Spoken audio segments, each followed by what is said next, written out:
Marcela ya había enterrado ese sueño al menos una década atrás. Tras innumerables intentos frustrados, costosos tratamientos, consultas que siempre terminaban en silencios incómodos y miradas compasivas de los médicos, ella y Daniel habían aceptado que los hijos no formarían parte de su historia. A los 45 años, Marcela se contemplaba en el espejo con una serenidad forzada, repitiéndose a sí misma que todo estaba bien, que estaban bien así. Era mentira, pero con el tiempo el dolor se convirtió en un ruido de fondo, algo que solo molestaba cuando alguien preguntaba, ¿nunca han pensado en adoptar? La respuesta llegaba automática, algo seca, sin querer abrir viejas heridas. Por eso, cuando empezó a sentir náuseas y mareos frecuentes, pensó que era solo la premenopausia, tal vez una virosis, algo banal. Lo último que cruzó por su mente fue un embarazo, e incluso cuando su menstruación se retrasó, se resistió a creerlo. Compró la prueba con vergüenza, como una adolescente ocultándosela a su madre. La hizo sola en el baño, sin decirle nada a Daniel. Cuando aparecieron 2 rayitas, no lloró. Se quedó inmóvil, sentada en el suelo frío, mirando fijamente como si el tiempo se hubiera congelado junto a ella. Daniel llegó a casa más tarde ese día, cansado y quejándose del tráfico. Marcela todavía estaba en el baño, sujetando la prueba como si fuese una bomba de tiempo. Cuando finalmente salió, él notó algo extraño en su mirada. Ella no dijo nada, solo extendió el brazo sosteniendo la prueba. Él la miró, frunció el ceño, tomó el objeto y por un instante creyó que era alguna broma de mal gusto. Pero su silencio lo dijo todo. Su reacción fue una mezcla de shock, incredulidad y una alegría que quiso contener, tal vez por miedo a permitirse sentirla. Sabían demasiado sobre frustraciones como para celebrar antes de tiempo. Pero cuando ella le comunicó que no era un bebé, sino 2, Daniel se rió. Se rió a carcajadas, nervioso, como quien acaba de escuchar lo más absurdo del mundo. Eso era exactamente absurdo, un milagro o un error grotesco de la medicina, pero ahí estaba, real.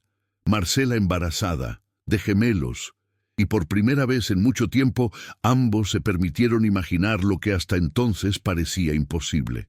La confirmación llegó con el examen de sangre al día siguiente, beta-HCG muy elevada. El técnico del laboratorio quedó extrañado al ver el nombre y la edad de ella. Pidió repetir la prueba, y la segunda salió aún más alta.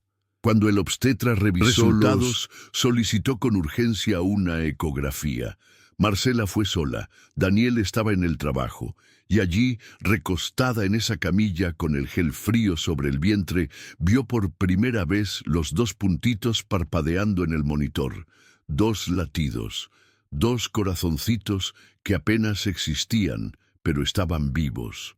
El técnico de la clínica se detuvo por un segundo, cotejó de nuevo sus datos y preguntó con cierto desasosiego, ¿está segura de que no se hizo reproducción asistida?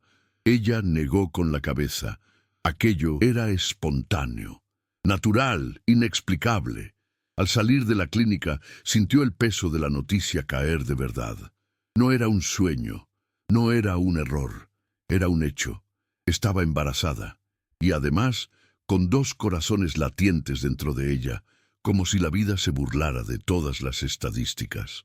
Los días siguientes fueron un vaivén de euforia y miedo. Cada compra impulsiva de ropa diminuta venía acompañada de pensamientos sombríos. ¿Llegaré a conocer a estos niños?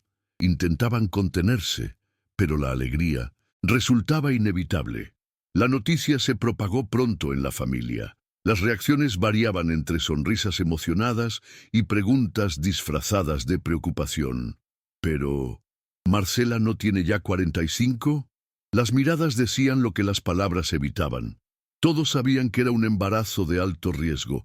Ella también lo sabía. El obstetra lo dejó claro en la primera consulta. Marcela, esta gestación es un milagro, pero también una bomba de tiempo. gemelos monocoriónicos a tus 45 años, con tu historial. Necesitamos tener muchísimo cuidado. Aún así, salió de la consulta con un brillo en la mirada que no sentía desde hacía años. Por primera vez en mucho tiempo, Marcela se sentía parte de algo más grande. Había miedo, sí, pero también una fuerza que ni ella misma sabía que le quedaba. En la 8ª semana surgieron los primeros signos de alerta. Un pequeño sangrado, dolores lumbares, una presión incómoda en la parte baja del abdomen. Marcela fue llevada de urgencia al hospital, donde pasó la noche en observación. El médico de guardia, más directo que los anteriores, no ocultó su preocupación al revisar los análisis. Sabes que esta gestación es extremadamente delicada, ¿verdad? Deberías estar en reposo absoluto. Ella asintió, pero la verdad era que ni siquiera había comenzado a guardar reposo de verdad. Tenía miedo de parar, miedo de que todo se viniera abajo si se entregaba al descanso, como si el movimiento la mantuviera viva, como si la rutina camuflara el riesgo. Daniel se quedó la noche sin dormir. Ambos intentaban aparentar calma, pero un miedo silencioso los devoraba por dentro, ese tipo de miedo que no grita pero oprime el pecho sin remedio. Tras aquella noche, Marcela decidió seguir las indicaciones al pie de la letra. Cambió por completo su rutina. Renunció al trabajo, pasó todo el tiempo en casa, durmiendo más, comiendo mejor, evitando el estrés. Daniel contrató una cuidadora para acompañarla en los días en que él debía salir. Era como si la casa entera entrara en un estado de suspensión. Cada golpe en la puerta, cada llamada inesperada provocaba un sobresalto. Las ecografías semanales se convirtieron en eventos ansiosos. Siempre la misma expectativa. 2 latidos, 2 corazones, todo normal. Y asombrosamente las semanas fueron pasando. 10, 12, 14. El tiempo avanzaba, aunque a paso de tortuga, como si cada día fuera una victoria. Pero en el fondo, algo les impedía relajarse de verdad. Era como si, sin querer, ambos esperaran una curva inesperada en el camino. Una mala noticia que llegaría de golpe. Y cuando esa noticia finalmente llegó, fue peor de lo imaginado. En la 21ª semana, durante una ecografía más detallada, el médico frunció el ceño casi imperceptiblemente, pero Marcela lo notó.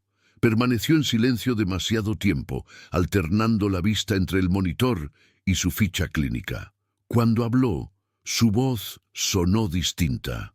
Explicó con frialdad técnica que ella presentaba una placenta previa total, una condición en la que la placenta cubre por completo la salida del útero. Añadió, con gravedad, que sospechaban de placenta acreta cuando la placenta se adhiere profundamente e invade la pared uterina. Su expresión pasó de preocupación a alarma. Dijo que era algo serio, potencialmente fatal, y que necesitaba evaluación urgente por especialistas. Ella no comprendió todo en ese instante, pero supo que la partida había cambiado.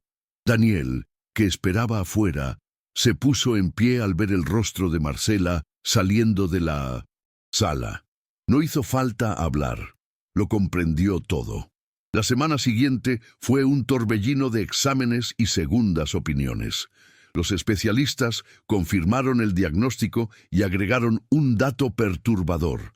Era un embarazo monocorial monoamniótico. Es decir, ambos bebés compartían placenta y saco amniótico, algo extremadamente raro y de altísimo riesgo. La combinación de esas 3 condiciones reducía peligrosamente las posibilidades de supervivencia de los bebés y de ella misma. El médico más experimentado fue contundente. Marcela, la recomendación es la interrupción inmediata. Puede que no llegues viva a la semana 28. El silencio se apoderó de la sala. Daniel bajó la mirada, buscando respuestas en el frío suelo. Marcela, en cambio, lo miraba al médico con una calma desconcertante.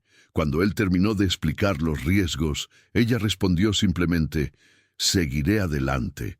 Estos bebés llegaron por un motivo, y si ha de costarme la vida, que así sea». Fue la primera vez que Daniel sintió miedo, no por su muerte, sino por la decisión de ella. La decisión de Marcela no sentó bien entre los médicos. Algunos trataron de persuadirla con datos y estadísticas, otros fueron más duros, casi fríos. «Esto es un suicidio». Pero ella no retrocedió.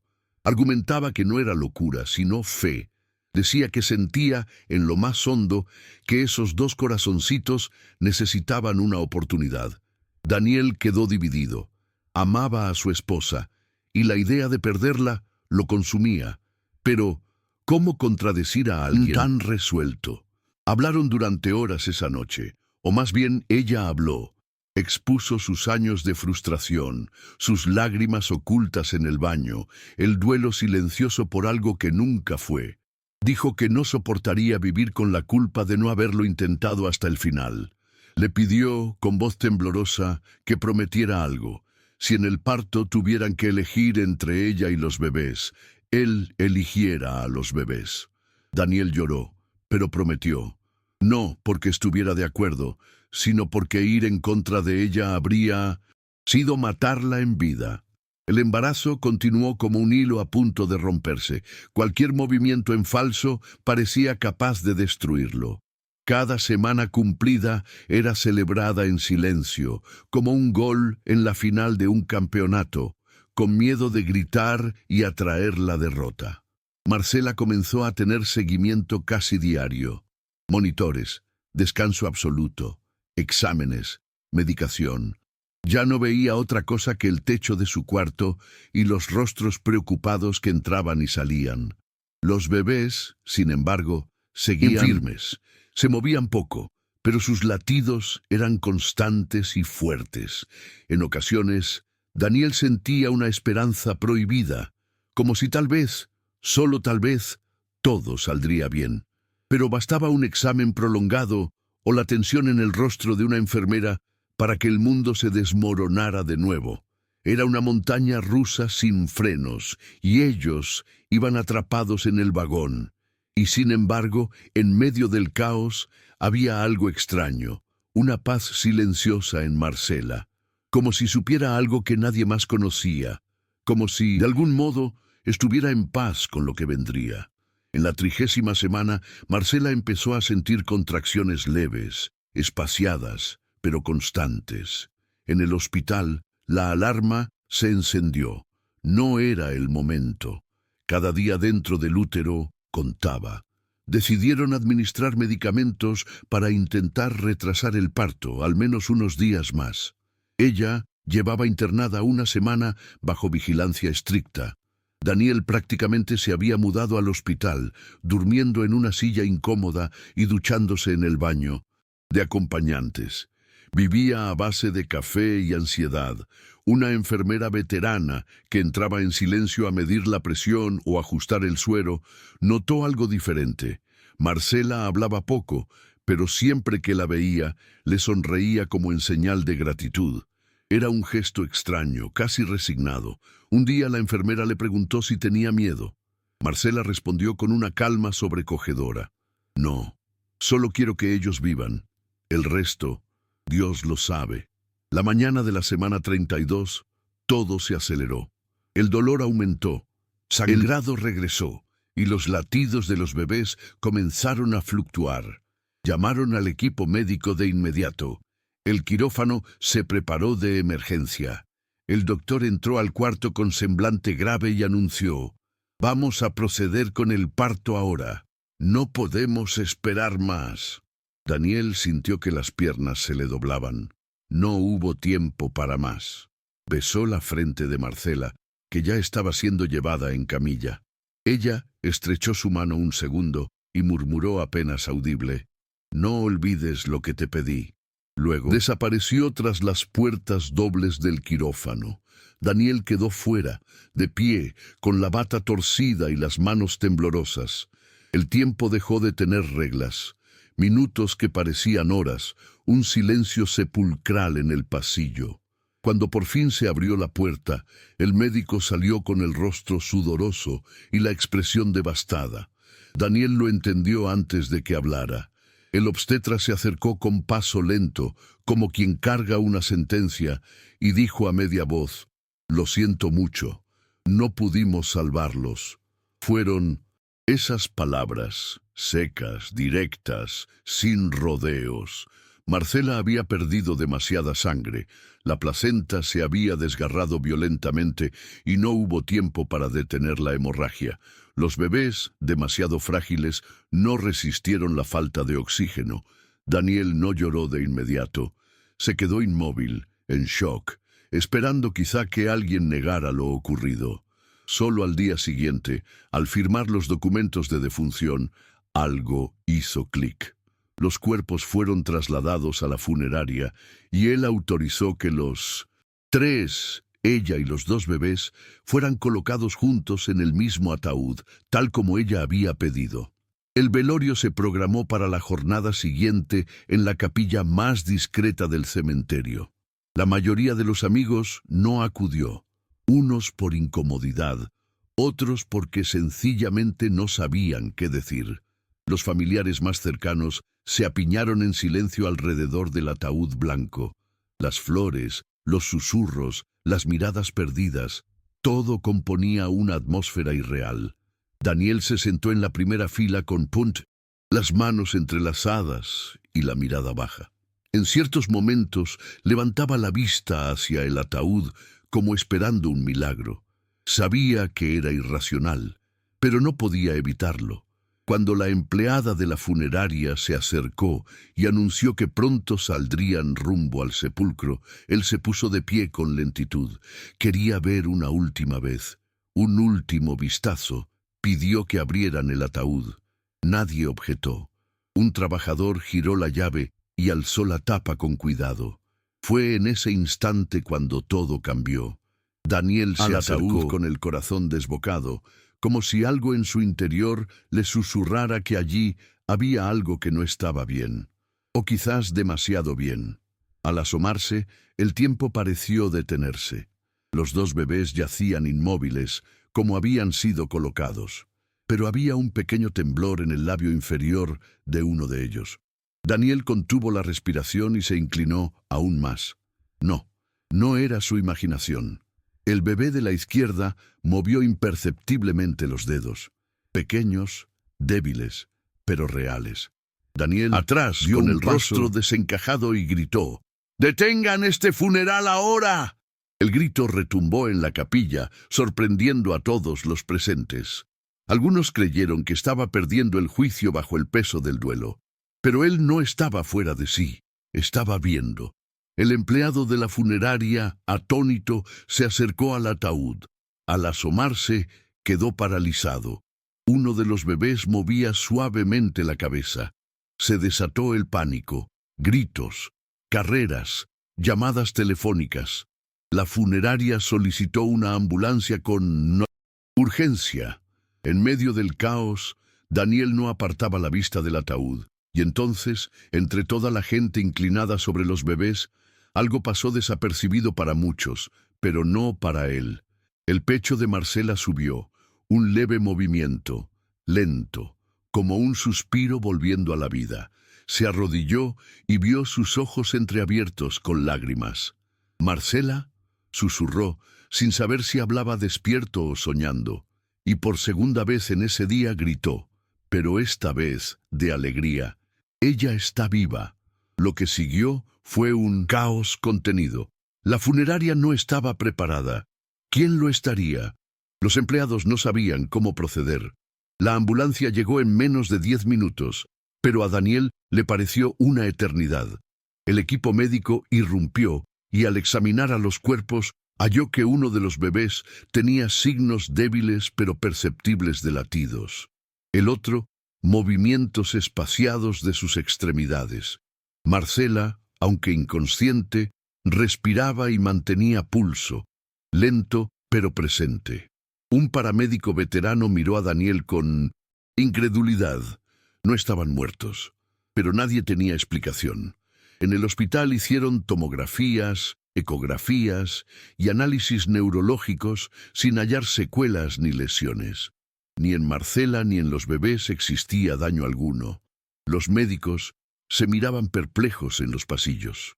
Uno de ellos, al terminar la jornada, confesó a Daniel: «No puedo explicarlo. Según la medicina, ustedes no deberían estar aquí». Daniel no respondió. Se quedó observando a Marcela dormir, respirando en paz.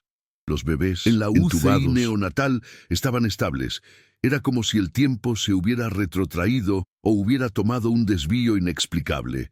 Y sin entender nada, Daniel repetía para sí: ella sabía. De alguna manera, ella sabía. Al tercer día, Marcela despertó. No de manera cinematográfica, con ojos abiertos y respiración agitada, sino despacio, como quien retorna de un lugar lejano. Lo primero que hizo fue mirar a su alrededor, desconcertada. Daniel la sujetaba de la mano. Intentó hablar, pero su voz apenas salió. Él llamó a la enfermera y pronto el cuarto se llenó de médicos con preguntas y pruebas sin respuestas. Pero lo más sorprendente no fue su recuperación física, sino su lucidez. Recordaba dónde estaba, lo que había pasado y hasta fragmentos de lo dicho antes de la cirugía. Recordaba al médico diciendo: «Vamos al parto». Recordaba el pitido del monitor cardíaco y recordaba cosas que nadie le había contado. Una vez estabilizada, pidió ver a sus hijos. No los había tocado desde el parto. Los llevaron a la UCI neonatal, rodeados de cables, luces y monitores. Ella lloró, pero no fue un llanto desesperado, sino silencioso e intenso, como quien reconoce algo sagrado. Tocó la mano de uno de ellos con dedos temblorosos. El bebé reaccionó. Frágil, pero reaccionó. Los médicos asistían al milagro con asombro. La noticia se propagó por el hospital y luego por la ciudad. En pocas horas, periodistas llamaban y surgían especulaciones. Unos hablaban de intervención divina, otros de un error garrafal por encubrir. Un grupo de enfermeros religiosos lo tildó de milagro, alegando que en el velorio el aire se sentía demasiado pesado para un lugar de muerte. Pero nadie sabía explicar cómo 3 personas dadas por muertas estaban vivas y sin secuelas. Días después, un médico escéptico que había participado en la cesárea solicitó acceso a los registros, grabaciones del quirófano y exámenes iniciales de la UCI. Revisitó cada dato buscando un error humano o técnico, pero todo coincidía. Las paradas cardíacas registradas y el tiempo sin signos vitales encajaban con el certificado de defunción. Aún así, estaban vivos. Al conversar con Daniel, no preguntó nada. Simplemente se sentó junto a él en silencio y dijo: «Ya no intentaré entenderlo, pero lo seguiré de cerca. Esto cambia todo». Fuera del hospital, el caso adquirió dimensiones extraordinarias. Grupos religiosos compartían fotos sin permiso, proclamando un acto divino. Conspiracionistas hablaban de encubrimiento.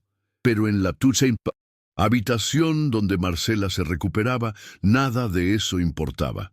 Ella y Daniel evitaban la televisión, no respondían mensajes y rechazaban todo contacto ajeno al personal médico. Vivían en una burbuja privada donde el milagro o el misterio era solo suyo. A veces en la madrugada Daniel se levantaba y observaba a los bebés dormidos. No los tocaba, solo los miraba, como si aún dudara de la realidad. Temía despertar y verse de nuevo en la capilla frente al ataúd. Semanas después, al recibir el alta, los esperaban cámaras y curiosos en la puerta del hospital. El personal ofreció una salida discreta, pero Marcela insistió en salir por la entrada principal. Así lo hicieron. Con ambos bebés en brazos y Daniel detrás, cruzaron la recepción en silencio. No hablaron con la prensa. Afuera, la gente lloraba o rezaba. Una anciana le tocó el hombro a Daniel y susurró: «Son la respuesta a una oración». Él asintió, con el pecho apretado, sin saber en qué creer. ¿Qué ocurrió en ese velorio? ¿Por qué solo él se dio cuenta? ¿Por qué fue en ese instante? Ya en casa la cotidianeidad se fue rearmando. El cuarto infantil, montado apresuradamente, cobraba vida.